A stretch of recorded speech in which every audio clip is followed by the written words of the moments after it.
Hello everyone, welcome back to my channel. My name's Kristen and today I'm going to be sharing with you some interior design rules you should never break. These are specific design measurements, sizes, and placement ideas that will make for a picture-perfect space every single time. These apply to any style of home, so if you're looking to improve the look of your home, this video is just for you. If you enjoy watching and find this video helpful, make sure you give it a big thumbs up and hit that like button. Let's go ahead and jump right into it. Now, I'm sure we've all heard the term focal point. Focal points in interior design are very important. They create intentionality, they draw your eye in, they can anchor your space. This could be a fireplace in your living room or a range hood in your kitchen. But I do think mistakes can be made when all of the attention is drawn to one area and the rest of your space kind of lacks intentionality. So I think you should always have one main focal point and two secondary additional focal points. These can just be small vignettes and moments around your space that help balance out that main focal point. So if you have a large fireplace that's really commanding a lot of attention, across the room, maybe put a large full-length mirror or a large tall cabinet that really kind of mimics and balances out that space. That is a secondary focal point and it creates a separate area in your space that can draw attention to it. So I really think that you should be able to look around your space and your eyes can dance around from one focal point to the next. There's definitely going to be a main one, but I think it's very important to also have additional focal points.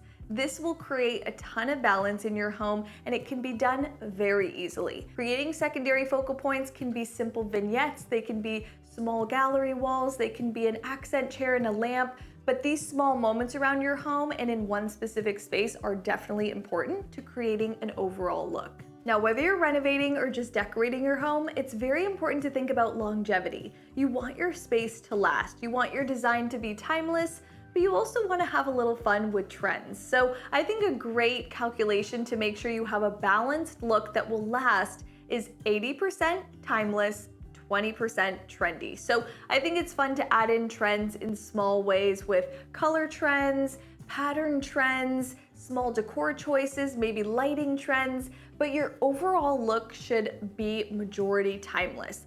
I think this also applies to maybe the shape of your sofa. The shape of your sofa should be timeless, but maybe you could have a little fun with the pattern. Maybe it's a slipcover sofa that could be switched out here and there. So you can really create a timeless look, but also play a lot with trends. It can be quite risky going all in with trends. So it's very important to keep that 80% of your home and your space timeless. Think about those big ticket items that you don't want to have to buy again, like cabinets, flooring, your sofa, your bed, your dining table. These large, more expensive pieces should really only be bought once, and you can kind of work around them with timeless or trending pieces like bedding, paint colors, throw blankets, rugs, mirrors. All of these accenting pieces can definitely be trendy, and that's what's really going to play up the look of your home and make it look really unique. So it's fun to have that balance in your home so that you could really create a lot of longevity. Now let's talk pattern pairing, because there's a ton of pattern in interior design right now.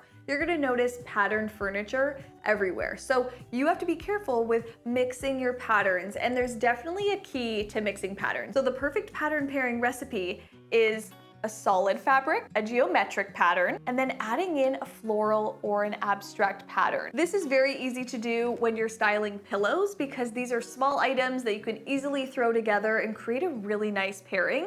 But on a larger scale, you can have a floral sofa with a striped accent chair and maybe a solid rug or solid throw pillows.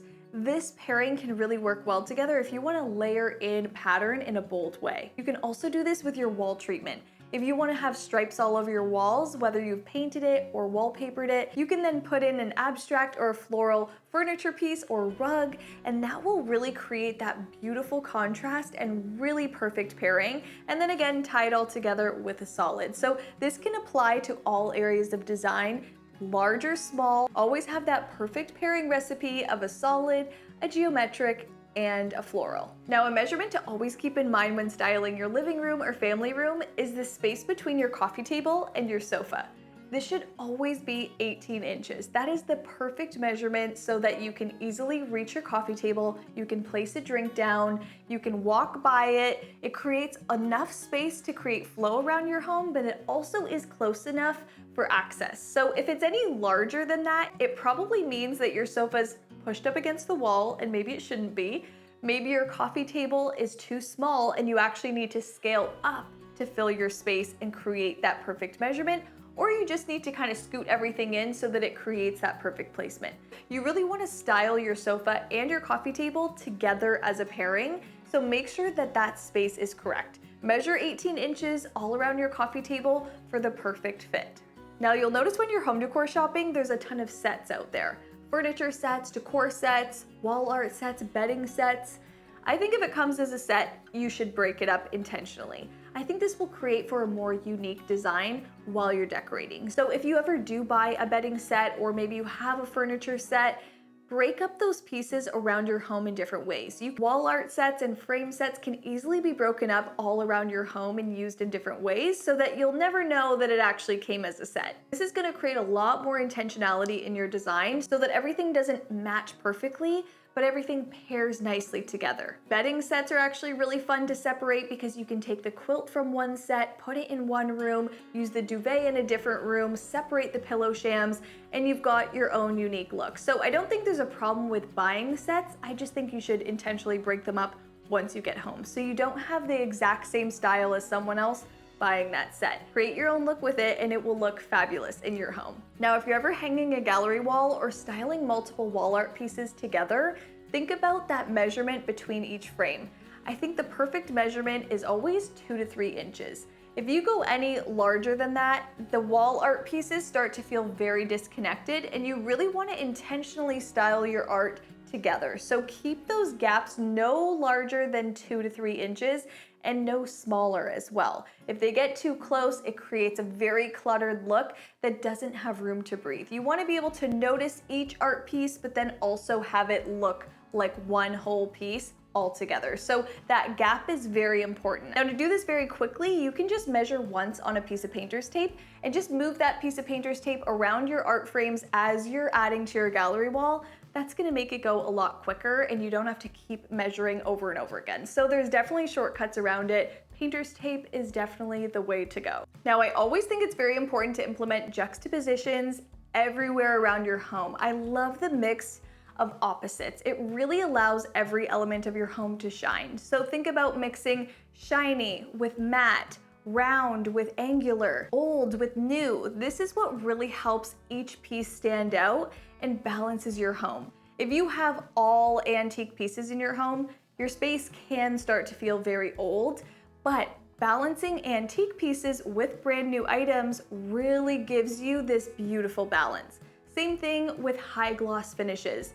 You don't want every surface of your home to be shiny. You really want to implement those more rugged woods, those textured stones, those honed materials to give you that balance. Same thing with furniture and decor pieces. You don't want everything to be round and curved in your home because everything will start to blur together. You want to mix those angular pieces, those square and rectangular items with more soft edges, and it will create the perfect look. A great example is a dining room, a long rectangular table paired with round or curved back dining chairs. This creates a beautiful balance. It really allows each piece to shine, and it creates a lot of interest in a space so that everything isn't just square and angular. Balance juxtapositions all around your home, and it will create the perfect look.